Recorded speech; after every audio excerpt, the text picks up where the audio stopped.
I do not want that woman controlling the IRS or the DEA or the NSA or the FBI or the CIA.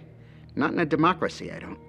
I mean, think of what it says about Hillary Clinton, that she was willing to put up with his open philandering with anything in a skirt who wanders before his eyesight, all for the power. At least with Bill Clinton, he was just, good time Charlie. Hillary's got an agenda, and she's willing to put up with that to be president of the United States. She's got a to-do list when she gets to the White House. Hillary Clinton's Machiavellian behavior, her tendency to manipulate, deceive, and destroy for personal gain, is nothing new. This woman, now a hero to feminists, gained much of her power during the Clinton presidency from her ability to deal with her husband's infidelities. Bill was always heavily involved in the policies of his administration, but he left chasing down his women and silencing them, pursuing the scandals and lying about them, escaping culpability for any of the things in their past, to Hillary.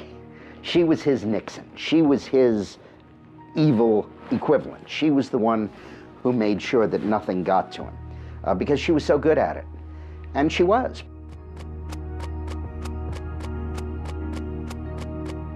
Hillary's mastery of the black arts of attack politics is often skillfully cloaked in layers of deniability. But when she needs money, as all candidates do, her imprudence bewilders even her most loyal supporters. The pattern is a familiar one. Huge amounts of money are raised from political insiders, lobbyists, and special interest groups, and questions follow. In the summer of 2007, Hillary was forced to return nearly $900,000 from fundraiser Norman Shue, who is now under indictment for running a Ponzi scheme. During the White House years, it was the dirty money of a cast of characters that included Johnny Chung and Charlie Tree, both convicted of illegal campaign fundraising. I think it was Johnny Chung that said the White House was like a subway turnstile. You put the money in and you got in. And if his tokens were very large, of course. There's evidence that he collected money from a Chinese intelligence officer, and they were trying to influence our elections to gain access to decision-making powers in the United States so they would bend U.S. policy towards China. The campaign finance scandals were so extensive, 120 people either fled the country to avoid being interrogated by investigators, pled the Fifth Amendment, or otherwise avoided questions. 14 guilty pleas came out of that. This is really stunning. And it's stunning to me how the media will give her a pass and how the media pretends none of these things happen. And they accept the Hillary operatives line, which is, well, that's old news, everybody knows about it, let's move on. Okay, we move on. Now they're laundering money through Chinese dishwashers in Chinatown in New York. I'm a little surprised somebody in the campaign didn't flag that down and say, dishwashers, maximum contribution, or $1,000. Let's look into that a little bit. The Los Angeles Times looked into it and found that they couldn't find something like a third of these Chinatown contributors, and that they found other people who said they had no idea that they had made contributions. It looks like a clear case that somebody committed fundraising law violations, and the Clinton campaign at the least did not do due diligence to try and track that down. One case in particular highlights Hillary's hypocrisy and startling recklessness when it comes to raising illegal campaign contributions. Though most of the news media has ignored it, Hillary was directly involved in what has been called the biggest campaign finance fraud in the history of the United States. It is a story with all the elements of a bestseller: cash, cons, and Hollywood stars. And it was all caught on tape. Few businessmen have seen the career heights and depths of Peter F. Paul. I've been fortunate to spend time with some of the world's most celebrated figures of the 20th century. One of my idols was Salvador Dali. He had a big influence on the way that I directed my life. In the early 1980s, Paul, a Miami lawyer with a past criminal record, including convictions for cocaine possession and fraud, headed to Hollywood for a fresh start as a promoter and producer. After doing various projects in Hollywood, I decided, after meeting a fellow who was a out-of-work model, that There was an opportunity for me to prove that I could cultivate a media icon. Within 18 months, I had him on the cover of People magazine. Ultimately, it led to my first meeting with the Clintons, with Hillary Clinton, actually. In February of 2000, Peter Paul met with Hollywood charity fundraiser Aaron Tonkin. Tonkin was a celebrity-obsessed con man who in just a few years went from being homeless to one of the Clintons' top money contacts in Hollywood. Like more than a few Clinton associates from the past, Tonkin ended up in federal prison for unrelated fundraising scams. Aaron, it's Hillary Clinton. I just wanted to call and wish you well for this evening. It was a growing new relationship. I don't know where it ultimately would lead, but I suppose not in a good place, because all the people that I met around them, that I dealt with in different events, have all gone to prison. And these are very close people, mainly to the president. Through Tonkin's connections to the Clintons came an interesting offer. In exchange for donations to Hillary's 2000 Senate campaign, Paul would gain access to Bill Clinton for business opportunities once Clinton left the White House. I had become a very close friend of the creator of Spider-Man, Stan Lee, and we had started a company together in late 1998. So I embarked on this effort to try to hire Bill Clinton when he left the White House as a rainmaker for the company, Stan Lee Media. We had a luncheon at Espagos for 12 people who were influential in the community, and we also raised some money for Hillary. And at that point, I indicated that my plans were to hire Bill when he left the White House. She responded by saying that she would help if I became a major supporter of her campaign. In June of 2000, Paul agreed to finance what would be the largest and most lavish political fundraiser ever staged in Hollywood. It consisted of a concert, a dinner, and a reception. In my office on July 17th, I got a phone call from Hillary Clinton. Paul, who had a habit of videotaping many of his encounters with Hollywood or DC power players, says this tape is evidence of 2 criminal offenses committed by Senator Hillary Clinton. The tape seems to indicate Clinton's participation in the planning of the event, violating federal election statutes. I think that whatever it is you're doing, is it okay that I thank you? I think it's tremendous. No, you know what? We're having a good time trying to help out. Well, I'm very appreciative. It sounds fabulous. I got a full report from Kelly today when she When got Hillary back. says she's not sure about what she can or cannot say, is she admitting that her input on the event could be illegal? I think that whatever it is you're doing, is it okay that I thank you? Hillary Clinton refers to Kelly. Kelly is Kelly Craighead, Hillary's senior staff assistant at the White House. Hillary's confirmation that she had been fully briefed on my progress and that she would be involved on a personal basis whenever needed, committing a violation of the federal election law. I know I talked with Chair, and she was just great. Just said, she really was excited,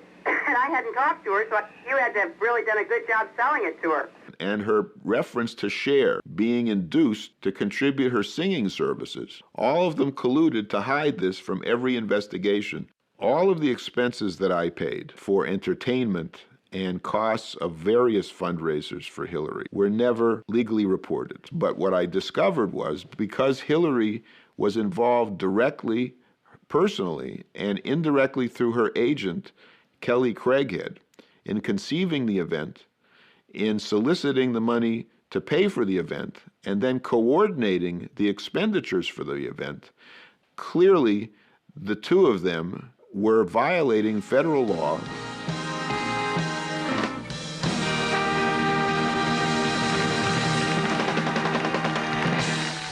Ladies and gentlemen, the chairman of Stan Lee Media, Stan Lee. I just want to welcome you all to the Hollywood salute to President William Jefferson Clinton. It was the biggest event ever produced in Hollywood for a president.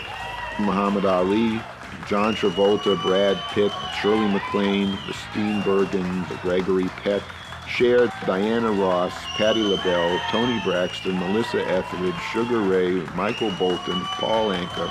We had over 100 stars. The entire leadership of the Democratic Party was there. And it was a magical evening. But just 2 days later, the magic was gone. The Monday after the event, I got a phone call from Ed Rendell telling me that the Washington Post was asking questions. The position that Hillary Clinton would take was that she hardly knew me and that I didn't give any money, and that if I was smart in order to maintain my deal, that I would go along with that. The Washington Post bombshell questioned Hillary's decision to associate with Paul, given his criminal past. The Clinton camp implied they weren't aware of it. I had been vetted 6 times. My house had been prepared for a presidential sleepover. And the president allowed me to put my name on 25,000 invitations. It's impossible to think that they didn't know that I had federal convictions, which anybody that uses the internet can find within 4 clicks. Peter Paul was basically paying for the entire event, and he was held at arm's length. He wasn't invited to the White House, and they did not really want to interact with him. And it never really dawned on me, because I really didn't understand those part of politics and how it works, that they do a vetting process. Amazingly, the Clintons continued to solicit money from Paul, even after publicly distancing themselves from their newfound friend. On August 24th, a fax was sent to my office on Hillary's letterhead, the Hillary Clinton for Senate letterhead, by her finance director, David Rosen, asking me to transfer $100,000 in stock. And here you have a smoking gun document, which is on her letterhead, faxed to my controller with the wiring instructions to send $100,000 worth of stock. That's illegal. When I became Hillary's biggest donor, no one made any reference to concerns about my credibility, my truthfulness, or my ability to honestly do business. You know, Hillary has no problems with me as long as I'm writing checks. From there, the Paul case takes twists and turns no screenwriter could imagine. Stan Lee Media collapses. Paul is indicted on 2 felonies in connection with trading of Stan Lee Media stock. He's arrested in Brazil by Interpol and languishes 2.5 years in a Brazilian hellhole of a prison awaiting extradition. She's never called me a liar, and she's never said that my allegations are false. What she has sworn to is that she can't remember some conversations that we had in detail. I'm not asking anybody to like me or to trust me or even to believe me. I'm asking people to look at the record that is undisputed and to come to their own conclusions regarding the suitability of Hillary Clinton to acquire the highest office in this country. June 9, 2000, did you discuss with Hillary Clinton supporting her campaign in exchange for President Clinton helping you in your business concerns? Yes. Did Hillary Clinton pledge President Clinton's support for your business interests? Yes. August 13, 2000, at Barbara Streisand's home, did you talk with Hillary Clinton about supporting her campaign provided President Clinton help you with your business interests? Yes. I've been analyzing polygraphs since 1995. I attended the Department of Defense Polygraph Institute. I would say Mr. Paul has been truthful in his answering the questions concerning the issues administered in the polygraph. It was the most lavish affair of all. But her campaign said that it cost $400,000, not $1.1 million, so that they could use the other $700,000 for the campaign and use it to buy advertisements. Now the question is, did Hillary know it was a mistake? Of course she did. Number one, she was there and she knew it couldn't have only cost $400,000. Number two, she frequently urged Peter Paul to hold down the expenditures for it. Number three, after the forms were filed with the FEC, Peter Paul told her they were inaccurate, and Hillary continued to file inaccurate forms. And finally, the FEC investigated it and concluded it did cost $1.1 million. I want to thank Stan Lee and Peter Paul and Aaron Tonkin for their extraordinary hard work and leadership on this. The Clinton campaign ultimately paid $35,000 in fines for having underreported the cost of the gala. Aaron Tonkin says both Senator Clinton and her finance director, David Rosen, knew of his illegal financing schemes, including how he reimbursed celebrities who donated to Hillary's Senate campaign. They wrote a check where I told them to write it, the Senate 2000 from the invitation they received, and then I reimbursed them either 1 or 2,000, depending if 1 or 2 people came. I told her National Finance Director, David Rosen, and he just said, don't tell me anything like that. And I told the FBI. Is it possible that the senator from New York and former First Lady, the most experienced of all the candidates, was completely unaware of her finance director's dealings? Peter Paul awaits sentencing for securities fraud. He vows to spend the rest of his life trying to expose what he characterizes as Hillary's chronic pattern of corruption. Well, I think that, like William Safire said in the New York Times, Hillary's a congenital liar. Even David Geffen, who was a supporter of hers, commented on her facility with lying. So if she can do this as publicly and in such a gross and unvarnished way, then imagine if she got additional power in the White House and what she would do with that. I can't think of any other politician in history who has shown such a disrespect and a contempt for the Constitution and the rule of law as Hillary. And I represented Richard Nixon's best friend, and I knew Richard Nixon. And I'll tell you something, she's no Richard Nixon, she's worse. One of her great claims throughout the 90s and in her present career as senator is that she'll say, oh, this is all old news. Well, it's old news because the Clintons are repeat offenders. They've been doing these things going right back to the 1980s.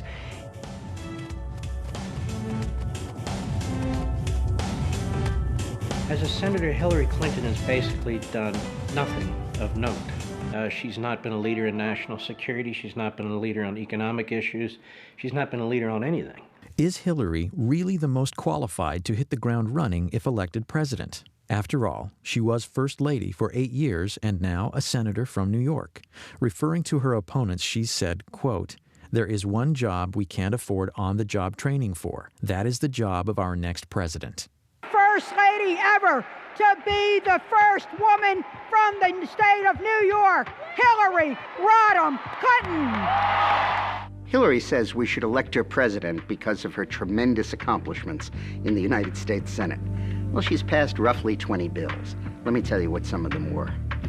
To commemorate the 225th anniversary of the American Revolution, to express our appreciation to Alexander Hamilton, to name the Thurgood Marshall Courthouse in Lower Manhattan, to honor the men's and the women's lacrosse high school team from Syracuse High School, to express the sense of Congress that Harriet Tubman, who died over 100 years ago, should have received a federal pension. But is that the legislative gravitas and qualifications on which to elect a president of the United States? Is she kidding? During her Senate campaign, Hillary promised to create 200,000 jobs, largely to benefit economically depressed upstate New York. And if you help me get elected, I'll work day and night to put this plan in effect for the people and children of New York.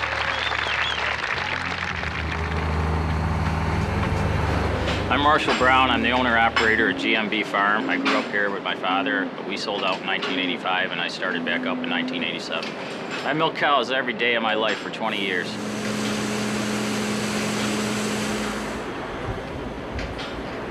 Agriculture is New York State's largest industry. I don't know if Hillary was told that when she got off the plane or not. Dairy farming is the largest segment of that. 3 years ago, Hillary Clinton came to Oswego County. She said she had a plan for the dairy industry. Like all her plans, she never gives any specifics, but it's going to make everything all wonderful for us. 2 years after she gave her I Got a Plan speech, the price of milk dropped to the same level it was in 1979, and I'm losing my ass. Senator Clinton's promise of 200,000 jobs for upstate New York was one of the most irresponsible statements she ever made. Because A, it proved to me that she had no clue what was wrong with upstate New York, and B, there's no way the federal government can deliver that. Should she have made the promise? Oh, sure. That's what politicians do. That's what God put them on the earth to do, is make promises they can't keep. I don't fault her for making the promise. I fault her for making bad votes in the Senate against the very tax cuts that would have helped the state of New York. No, the Bush tax cuts were the only hope upstate New York had of competing, and if New York State wasn't so burdened by heavy taxes, heavy unionism, heavy regulatory red tape, upstate New York would be doing dramatically better. Because I do have a plan. I have an economic plan for upstate New York to try to make sure that we keep our young people here, that they can have jobs in this area, they can stay and raise their children. Between 2000 and 2006, over 1 million New Yorkers moved out of the state for economic or financial reasons. Today, in the upstate town of Clinton, New York, many of Hillary's constituents aren't pleased with their senator. Well, we certainly would like more support from her in this area. I think every business would like to see more economic support. I think that she's just a typical politician. Whatever the surveys show she should be doing, she's doing. She tends to spend most of her time downstate. That's where the votes are primarily, and sometimes we feel forgotten up here. She cares more about her consumers, her food stamps, her welfare programs than she does the American farmer that's producing the food. When the American farmer is eligible for food stamps, there's a problem. Which I am. As a presidential candidate, Hillary has made other promises that may also prove difficult to keep. My plan does not create a single new government department, agency, or bureaucracy. It is not a government takeover of health care. It is a public-private partnership that provides more choices. Her sweeping health care reform proposal comes with a price tag of nearly $110 billion per year. Anne is going to pay more. You are going to pay more. People with jobs will pay more. That's why she's so popular with women with needs, but not so popular with women with jobs. Hillary's first effort to socialize health care came in 1993 during her husband's first term. Widely perceived as a disaster, many say it provoked the Republican Revolution. I mean, certainly you have to ask whether or not she's learned a lot from that experience. It was a failure. She knows it was a failure. It was a very embarrassing failure for her.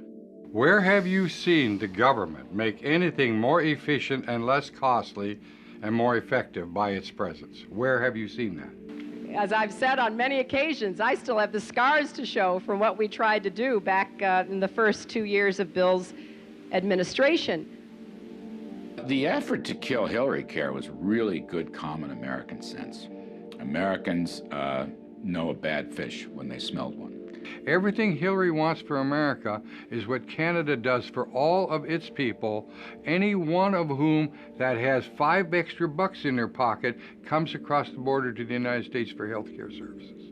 I think it's worth remembering, after her health care fiasco, the Clinton team put us aside. They gave her ceremonial duties thereafter. She was more like a Pat Nixon than she was like an Eleanor Roosevelt from mid-94 onward, because Bill Clinton's professionals recognized she'd made a hash of the one big policy she'd been given. She was essentially out of the White House in 95, 96, and I know because I was there most of that time. She was visiting China, she went to 70 foreign countries, she wrote a best-selling book, did book signings. Then when the Lewinsky scandal broke, she came back to Washington, and in 98 and 99 led the effort to keep her husband in office, and in 99 and 2000 spent her time running for the Senate in New York. Many Americans believe our healthcare system needs improvement. But what is Hillary's solution? Hillary is really the closest thing we have in America to a European socialist. She really believes that government should vastly expand its efforts in the areas of healthcare and education, and she wants to increase taxes to do it, from 33% as it is now, up into the mid-40s and high 40s as it is in France and Germany. I'm going to take $10 billion away from a lot of these industries, starting with money from the HMOs that are getting too much out of Medicare, starting with the no-bid contracts for Halliburton, starting with the defense industry that needs to be pared down and reined in. I've been very clear about that. And as she talks on the campaign trail, her purpose of government, as she sees it, is to remold society for the common good. The common good in this case means government. It means Washington. She wants government to be in control. She wants government to direct the economy. The other day, the oil companies reported the highest profits in the history of the world. I want to take those profits and I want to put them into a strategic energy fund. She expects to use the government to become extremely involved with the lives of the people in this country because government knows best. So when she talks about nationalizing health care, she's not kidding. She's been at this now for 10 years. She wants to take over the health care system. What might Hillary's healthcare plan look like? Welcome to Yuma, Arizona. In my practice, about 70% of the care is paid for by Medicare, federal government, and another 20% is paid for by the state. So essentially, we're a very socialized medical community here. But with so much free health care available from the state and federal government, abuses are inevitable. One of my favorites is a patient of mine who was actually a drug runner. His books didn't tally, and to teach him a lesson, they blew a hole in his foot with a shotgun down in Mexico. Well, he went to the closest medical hospital in Mexico where medical care was free, and they were going to amputate his foot. So he hopped up to the border, literally, and at that point demanded an ambulance, which by our emergency medical laws we have to supply. So we got an ambulance to him, we brought him to our emergency room. I asked him, I said, let me guess, this guy's insured, right? And my friend said, oh, actually, he has Medicare.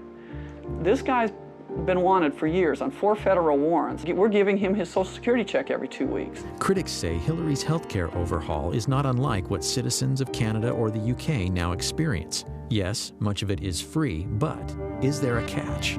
The waiting lists get longer and longer. You can wait 6 months to see a specialist. That's socialism. When you're standing in a line, waiting and waiting, that's socialism. I'm thrilled that universal health care is back on the national agenda. You know, as we remember back in '93 and '94, we tried to come forward with the plan. We weren't successful. I have the scars to show for that experience. Medicine should be between one physician and the patient, not between an army of bureaucrats and the patient. If people give their health to the government, what does the government not control? The federal government from 3,000 miles away is not your doctor. Hillary's health care is one of the few Clinton campaign platforms that contains specifics. But on other issues important to Americans, what does she believe? But on specific issues, I've come out with very specific plans. With respect to Social Security, I do have a plan. But personally, I am not going to be advocating any specific fix until I am seriously approaching fiscal responsibility. Do you, the New York Senator Hillary Clinton, support the New York governor's plan to give illegal immigrants a driver's license? I did not say that it should be done, but I certainly recognize why Governor Spitzer is trying to do it. No. You said yes. No. You thought it made sense to do it. No, I didn't, Chris. It makes a lot of sense. What is the governor supposed to do? Do I think this is the best thing for any governor to do? No. Obviously, she hadn't been coached on. And if she's not coached, she's, despite the fact that she's intelligent, she is so insecure and so loathes the give and take of real politics that she just seizes up. And she sure seized up when those questions were asked her. You know, finally, for the first time, everyone talks about, well, Hillary talks about how, oh, they were so mean to her, they were so mean to her. All that happened in that debate was that, I think it was Tim Russert in that debate, engaged in the old journalistic practice of the follow-up question. That's all it took, and, you know, all hell breaks loose because Hillary's asked to actually tell us what your position is. You know, it raises the question, can you withstand the criticism in the way that any president has to? Because there's going to be a lot of it for any president at any time, even the most propitious times. And if you're going to whine about people complaining about you, that doesn't suggest presidential stature or character. I can support the president. I can support an action against Saddam Hussein because I think it's in the long-term interests of our national security. If I had been president in 2003, I never would have started this war, and if it is still going on when I am president in 2009, I will end it. I was one who supported giving President Bush the authority, if necessary, to use force against Saddam Hussein. I believe that that was the right vote. If I had been president in October of 2002, I would have never asked for authority to divert our attention from Afghanistan to Iraq, and I certainly would never have started this war. So it is with conviction that I support this resolution as being in the best interests of our nation, and it is a vote that says clearly to Saddam Hussein, this is your last chance. Disarm or be disarmed. I stand for ending the war in Iraq, bringing our troops home.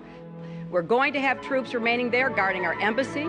We may have a continuing training mission, and we may have a mission against al-Qaeda in Iraq. There's one Hillary who says, I'm going to bring the troops home right away when I'm elected president. Another Hillary who says, I'm going to keep troops in Iraq indefinitely. One of these two women is lying. I think she did that as long as she thought that it was still politically advantageous to support the war effort. Once 2006 kicked in and the war became quite unpopular, at least for a while, then she started moving to the anti-war position, reversing her positions which she held only months before. Not because her heart was full of pacifistic leftist tendencies, because she thought it was the politically expedient way to go. Flip-flopping on a driver's license is one thing, but words do matter, particularly when they impact the lives of our soldiers and their families. He loved being a Marine. He looked me square in the eye and he just said to me, he said, Dad,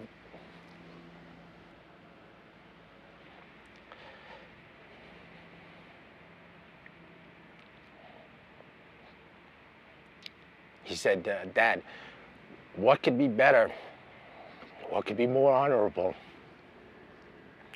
than to serve your country? It was at that point where he became my hero. In January of 2007, Senator Clinton visited Iraq. While there, she did an interview with ABC News stating, I don't know that the American people or the Congress at this point believe this mission can work.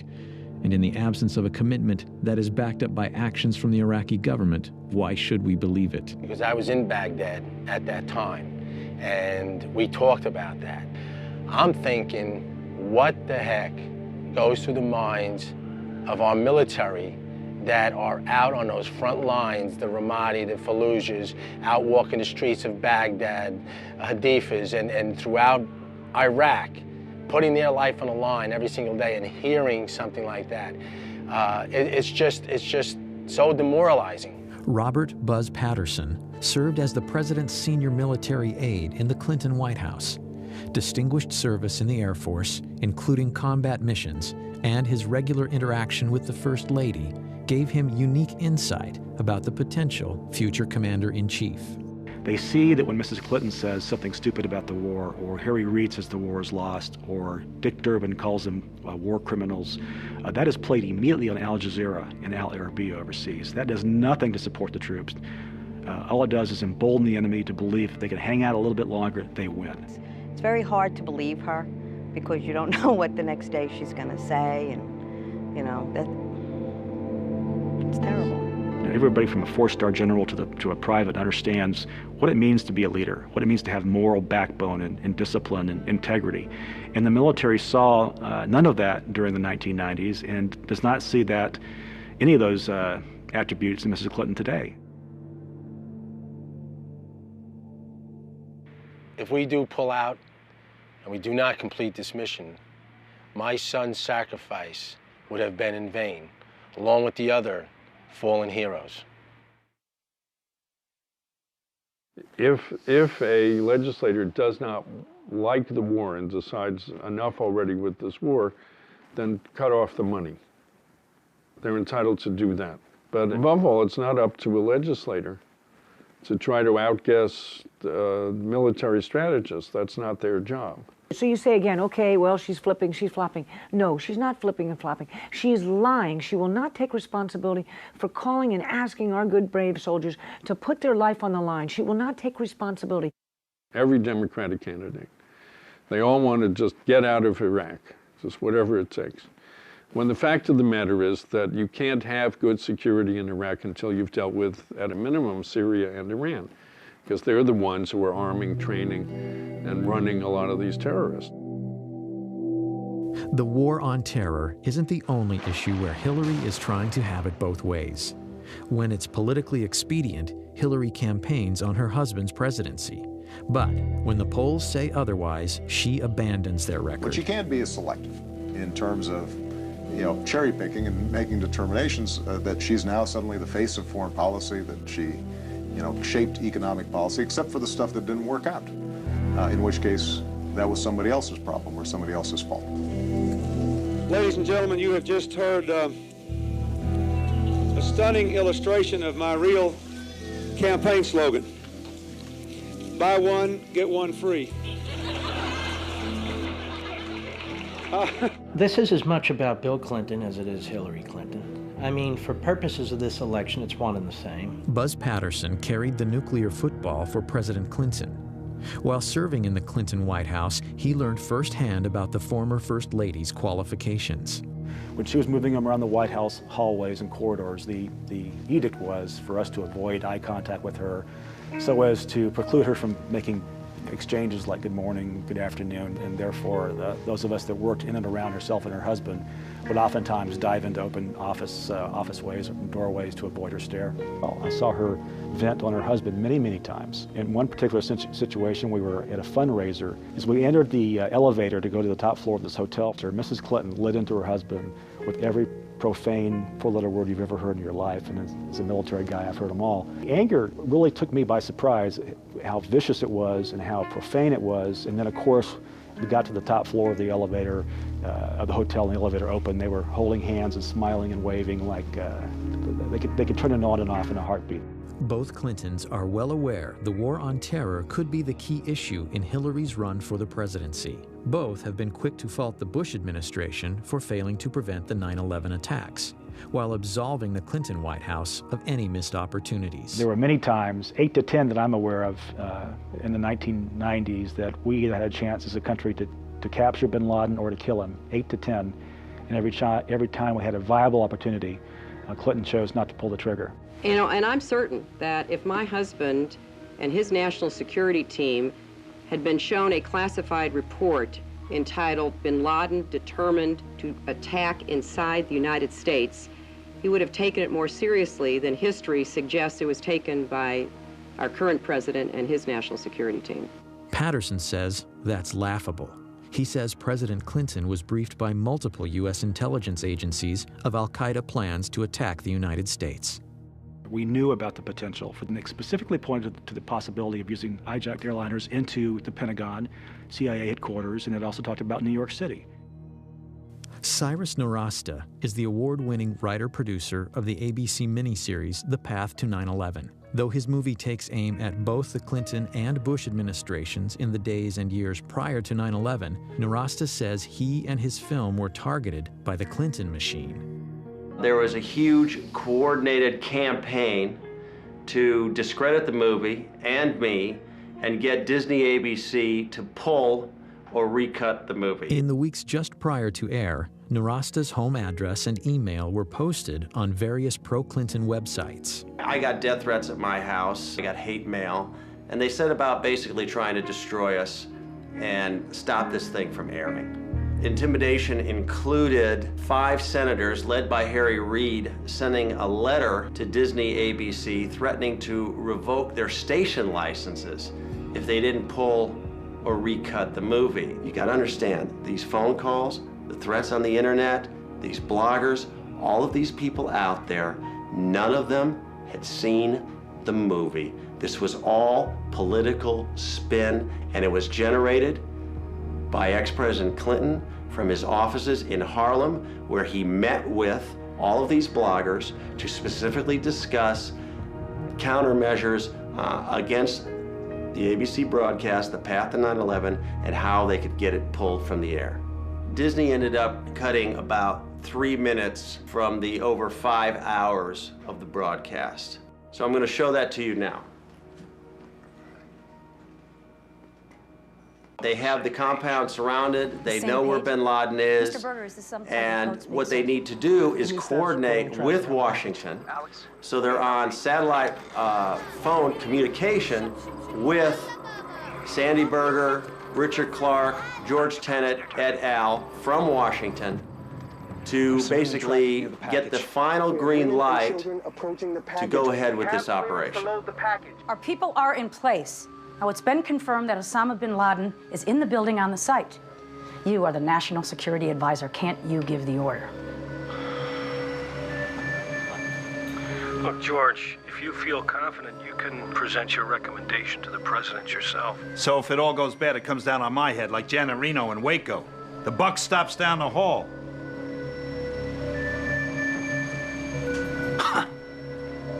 Mr. Berger, sir.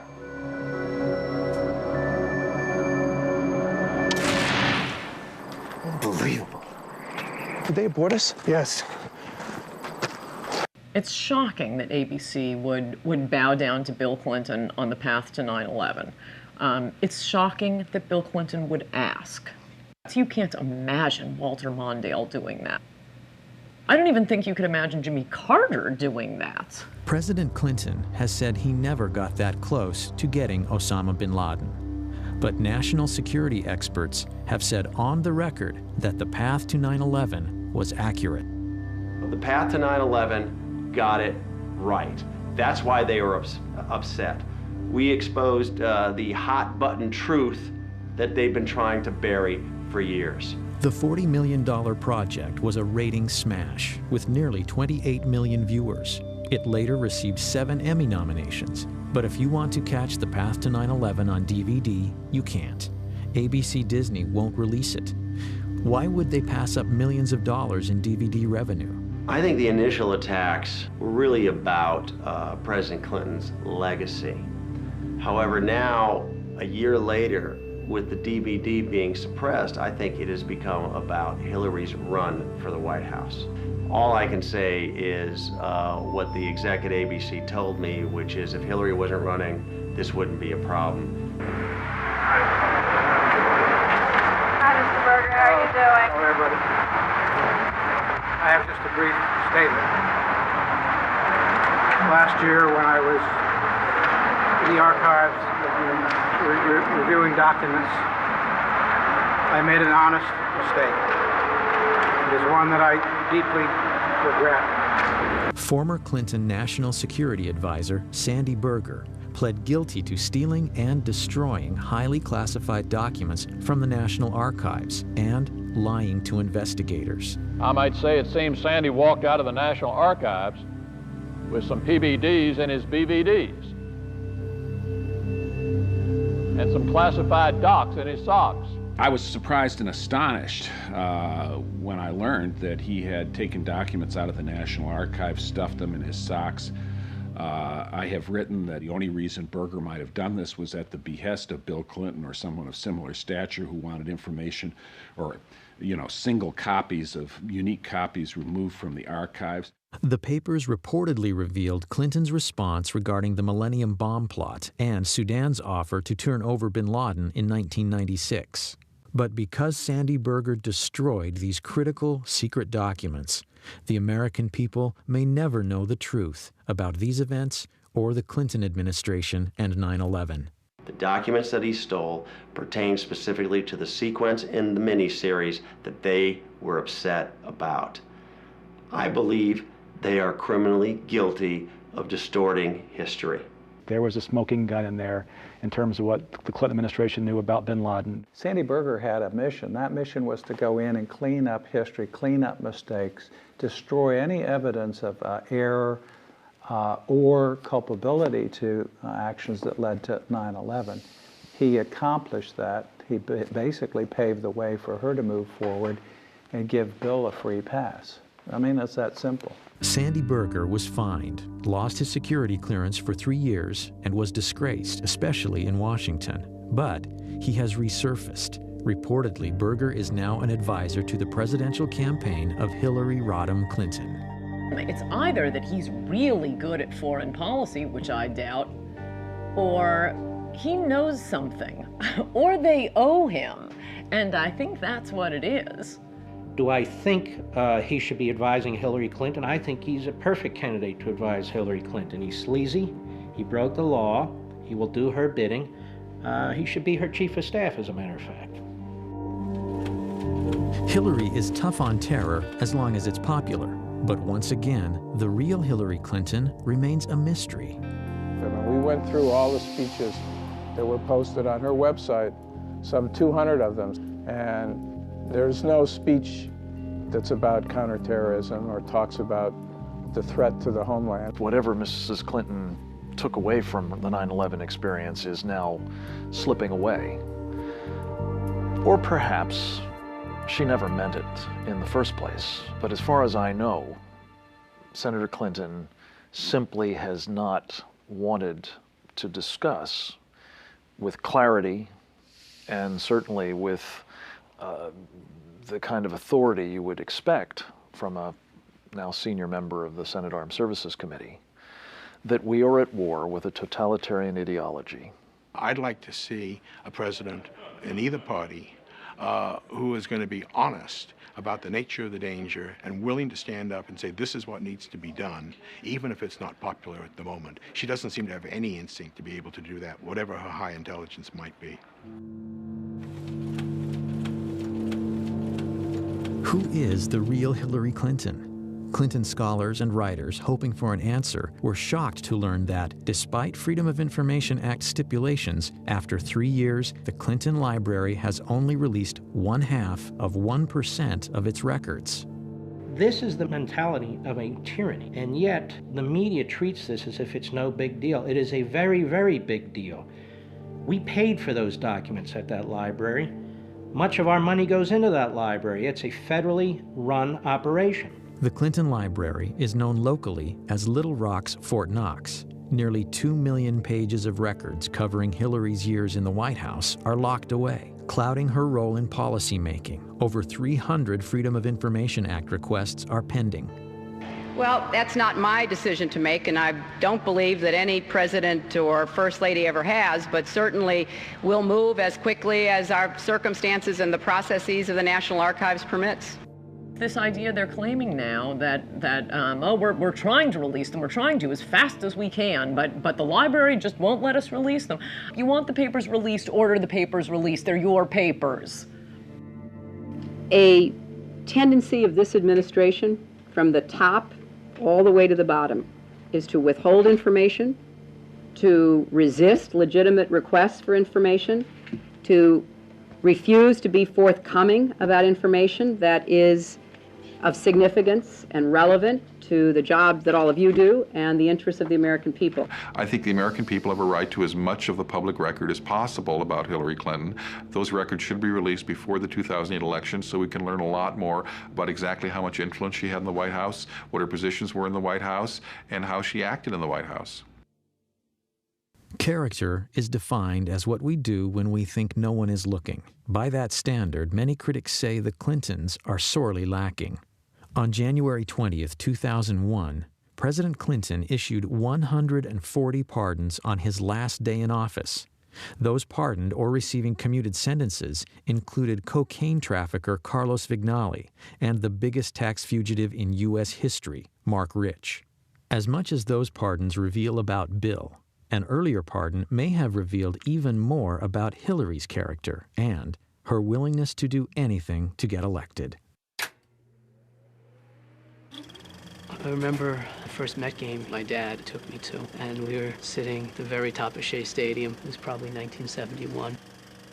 It was just a beautiful day out with my dad. You know, he loved the Mets, he loved his sports. That's one thing that I'll never forget, is sort of being in the car with him and being at the game with him, just enjoying his presence. It was an idyllic childhood, to be honest with you. I couldn't have asked for a better childhood up until I was 9. My dad was a very decent, honest family man. As a matter of fact, on that day, January 24th, he was looking forward to coming home that Friday, celebrating my brother's 11th and my 9th birthdays. It was going to be a big family event for us.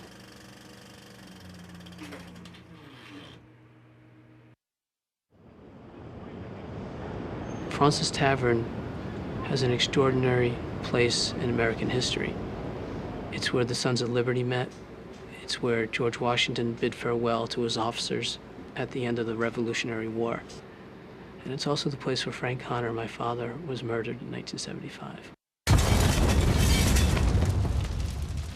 On January 24th, 1975, I was working as surveillance on the west side of Manhattan, and the sirens started to go off. Just an endless stream of fire trucks, police vehicles going down to the southern end of Manhattan. A short time later, turning on a radio, easy to find out that there had been a bombing at Francis Tavern. Nobody dreamt that this was a daytime bombing of a restaurant in New York City in the United States of America, because it simply was not the sort of thing that happened in America. The senseless bombing had been perpetrated by what was arguably the most active terrorist organization in U.S. history, the FALN. But in 1975, the FALN was a newly formed, previously unheard of organization that through deadly violence advocated complete independence for Puerto Rico.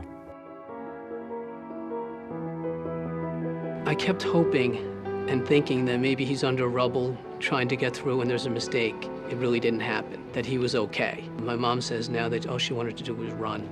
She wanted to run out the door and keep running. I remember I was a little tiny 9-year-old, and I was one of the guys that picked me up, and I was sort of punching him in the back, not knowing how to react to something like that.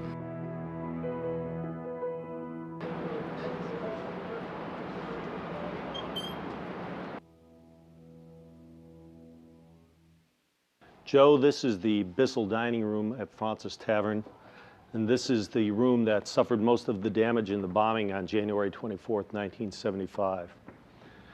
The bomb was placed actually just on the opposite side of these doors. Waiters and some of the other witnesses remember seeing somebody come through this door carrying a large duffel bag. He looked around the room. One of the waiters was about to approach him and tell him that he had to leave when he stepped back out. Apparently left the bomb outside. This was a typical FALN device. It was a quantity of dynamite. It included propane tanks, which was one of their trademarks in building their bombs in the early days, and a simple timer, a wristwatch altered to serve as a timer to set off the device. So he knew when he placed it that essentially the people that he had seen were going to feel the impact of it. Absolutely. He knew that he was committing mass murder, no question about it. Where would my dad have been sitting in relation to this table? I believe your dad was sitting at the end of the table here, Joe, and would have been one of the first people hit by the blast of the bomb.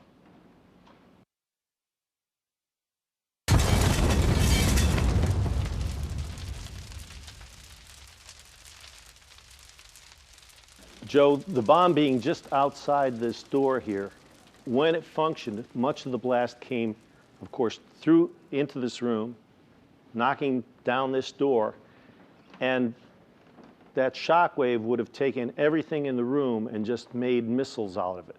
So you have victims that have pieces of glassware, pieces of silverware pushed into their bodies as a result of the blast.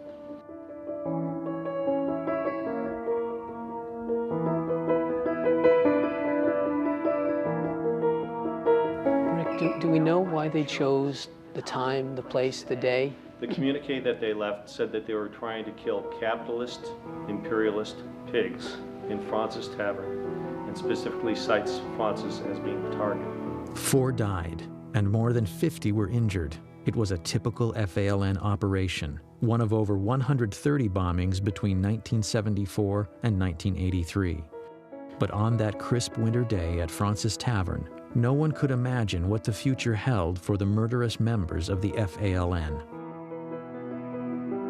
Hillary's biggest problem running for the Senate was that she wasn't a New Yorker. And how is she going to appeal to the specific ethnic groups that make up the New York State electorate? So, in September 1999, right in the middle of her Senate campaign, she was approached by City Councilman Jose Rivera, who really is a spokesman for the Hispanic community in New York, who gave her a packet urging the pardoning of the FALN terrorists. And included in the packet was a letter to Hillary asking her to use her influence on her husband to get these pardons granted. And 2 days later, they were. Freedom came today for most of the 14 Puerto Ricans who accepted President Clinton's controversial gift of clemency. 11 of them, who describe themselves as nationalists, some others describe them as terrorists, were released from federal prisons around the country. It made no sense. Not one of the incarcerated FALN terrorists had requested clemency or had expressed any remorse. In fact, Prior to that action, the Clinton administration had granted clemency in just 3 cases out of over 3,000 applications, according to the Office of the Pardon Attorney at the Justice Department. It was putting a political agenda of the Clintons above my father's life. Sandy Berger appeared on television a day or two after the pardons were granted, or after the clemency was granted, and stated that these people were not personally involved in violence. That's simply not the fact. In this case, these people were convicted of planting 36 bombs in Chicago. If that's nonviolence, then Mr. Berger's dictionary is a little bit different than mine is. The Department of Justice received a memo from the FBI saying that under no circumstances should these people be released. The President of the United States, who had access to all this information, ignored the facts of the matter. You have to ask yourself, who benefited from this besides the terrorists themselves? It's my view that have concluded the only other person that could have benefited from this was Hillary Clinton. The Senate, on a 95-2 vote, later denounced President Clinton's FALN clemency. Candidate Clinton claims she is the most experienced. Her husband claimed she was intimately involved in his administration, and yet Hillary said publicly she had, quote, no involvement in or prior knowledge of the decision. Obviously, she knew about it. Obviously, she asked Bill to do the pardons. And obviously, when she says she knows nothing about it, she's not telling the truth.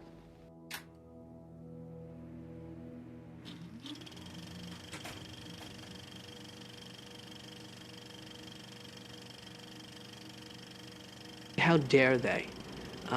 My father was a decent, honest family man.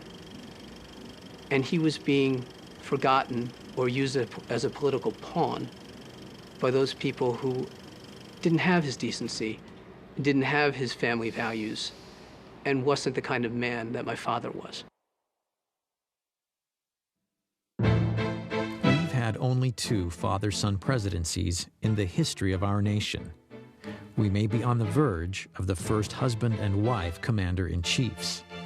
Historically, Americans have never been keen on dynasties. So it's worth remembering that a vote for Hillary is a vote to continue 20 years of a Bush or a Clinton in the White House. American people deserve to know that their presidency is not for sale, the Lincoln bedroom is not for rent, and lobbyist money can no longer influence policy in the House or the Senate. The problem with nostalgia is what we tend to do is you only remember what you like, and you forget the parts that you didn't like. So what John Edwards is saying about outmoded thinking and nostalgia is really, I think, expressing a reluctance to turn American democracy, which is very, I think, meritocratic, over to 2 families. And Hillary Clinton would represent the past in that, and a continuation of, I think, a dangerous trend to electing people because of how much recognition they have rather than their intrinsic qualities. Finally, before America decides on our next president, voters should need no reminders of what's at stake: the well-being and prosperity of our nation.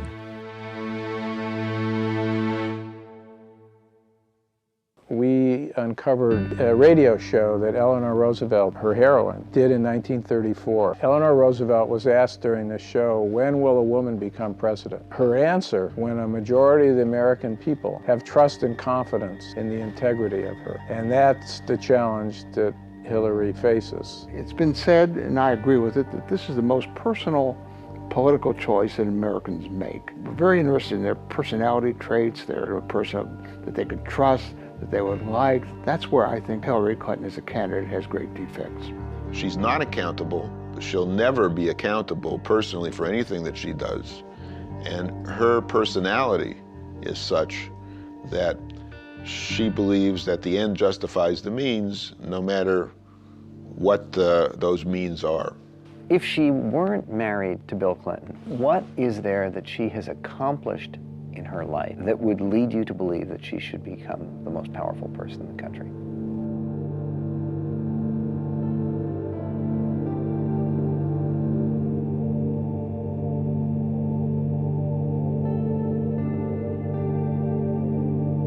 Which candidate is most likely to be able to be successful in protecting us from the threat from radical Islam? That is the central crisis of our time. If she reverts to form, Hillary Clinton will likely be in the future what she has been in the past, which is a person, a woman, a politician of the left. And I don't think that's going to be good for the security of the United States. She can't favor English as the official language of government, has said she can't favor it. 85% of the American people favor English as the official language of government. I think there are a number of big issues where you'd have a very clear contrast. She favors liberal judges. 91% of the American people favor the right to say one nation under God. The bigger this campaign is, the bigger the choice is, the more trouble she's in. What will be important, though, and this is some baggage she has to deal with, is the idea of a co-presidency, the idea that Bill Clinton will be back in the White House. Because I think when he left the White House, people had had enough. I can't imagine that Americans want to go back to the 90s and the country being dragged into this ugly, dysfunctional family drama. I certainly don't see Hillary Clinton as someone who can unify the country. President Bush didn't. I don't think she would either.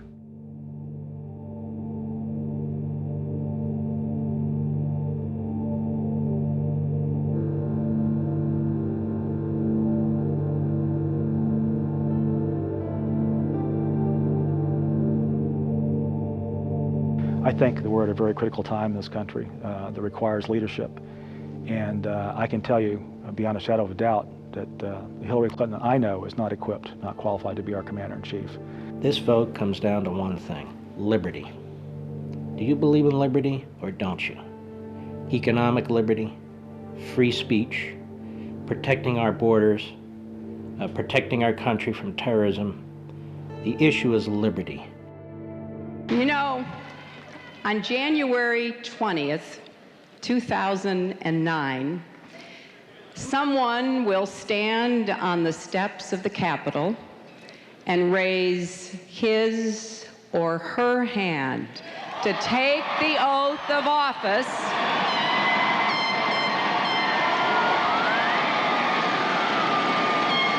as the 44th President of the United States of America. We must never underestimate this woman. We must never understate her chances of winning. We mustn't be lulled into a state of security and complacency by the newfound moderation that she likes to talk about. And we must never forget the fundamental danger that this woman poses to every value that we hold dear. You see, I know her.